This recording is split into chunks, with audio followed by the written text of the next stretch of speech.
Hello viewers, my name is Chandrasekhar. Today we will discuss about special provisions relating to casual taxable person and non-resident taxable person. And the relevant section is section 27 of CGST Act.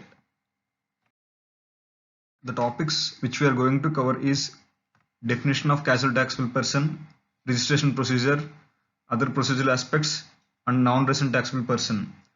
Let's look into the definition of casual taxable person.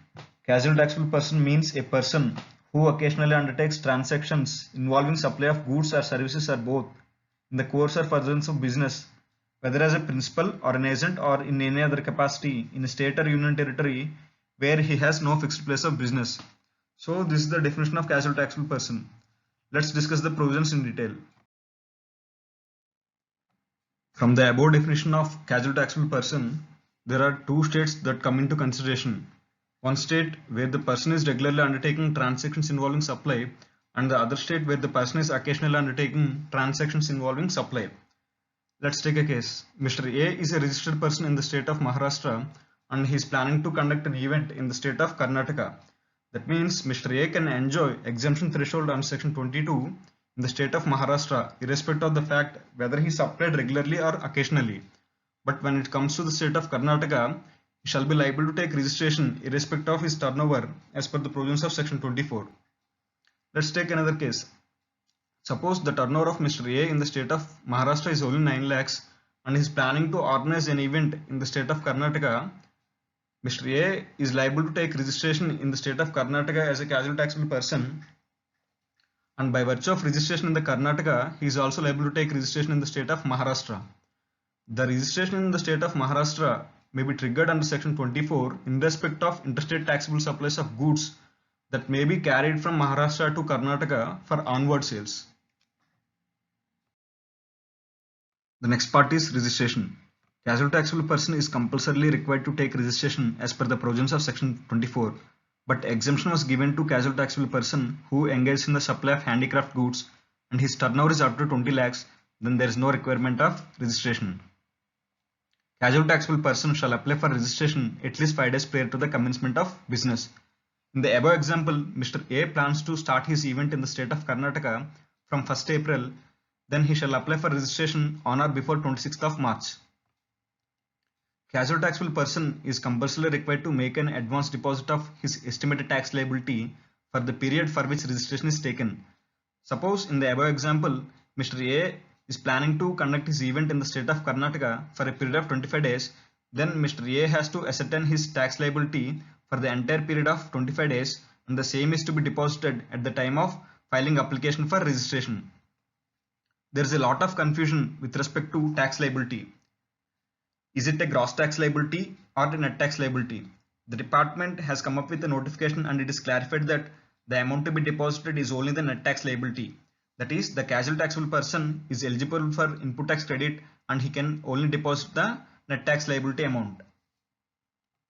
And the registration process is very easy and very similar. He can use the normal form of RG01 which is used by other taxable person for registration, but he should mention the option for applying for casual taxable person registration. Remember, casual taxable person cannot apply for composition scheme. Let's look into other aspects. Validity and extension of registration, return filing and refund application. The certificate of registration granted to a casual taxable person is valid for the period specified in the application of registration or 90 days from the effective date of registration, whichever is earlier. The proper officer may extend registration for a period not exceeding 90 days, but the casual taxable person is compulsorily required to make an advance deposit of estimated tax liability for the extended period also. Return filing. The casual taxable person has to file GSTR 1 and GSTR 3B, but he is not required to file annual return under section 44. Refund application. The casual taxable person is eligible for the refund of any balance of the advance tax deposited by him after adjusting his tax liability. The balance of advance tax deposit will be refunded only after furnishing all the returns required in respect of the entire period for which certificate of registration granted to him had remained in force. Suppose in the above example, instead of 25 days, Mr. A had applied registration for 45 days and he has deposited an amount of 1 lakh at the time of filing application for registration. Let's assume Mr. A closed his event on 30th April and his tax liability comes to 90,000. Then the balance amount of 10,000 will be refunded to Mr. A only after furnishing GSTR 1 and GSTR 3B for both the months of April and May. Even though Mr. A closed his event in the month of April, he had to file returns for both the months. The reason is registration had remained in force for the month of May also. Then only he can get the refund of 10,000. For the month of May, Mr. A will file the nil return. Next is non-resident taxable person. Non-resident taxable person means a person who occasionally undertakes transactions involving supply of goods or services or both, whether as a principal or an agent or in any other capacity, but who has no fixed place of business or residence in India. The provisions applicable to NRTP will be same as to casual taxable person with few differences mentioned below. Casual taxable person is a resident in India, whereas NRTP is not a resident. Casual taxable person files application for registration in form REZ1 with his PAN, whereas NRTP files application for registration in REZ11 with his passport. In case of NRTP is a business entity incorporated outside India, then he should mention the tax identification number or other unique number based on which the entity is recognized by the government of that country. Casual taxable person can take input tax credit, whereas NRTP shall not be eligible for input tax credit except on the import of goods made by him. But the taxes paid by the NRTP can be available as a credit to the respective recipients. Casual taxable person files GSTR 1 and 3B, whereas NRTP files GSTR 5.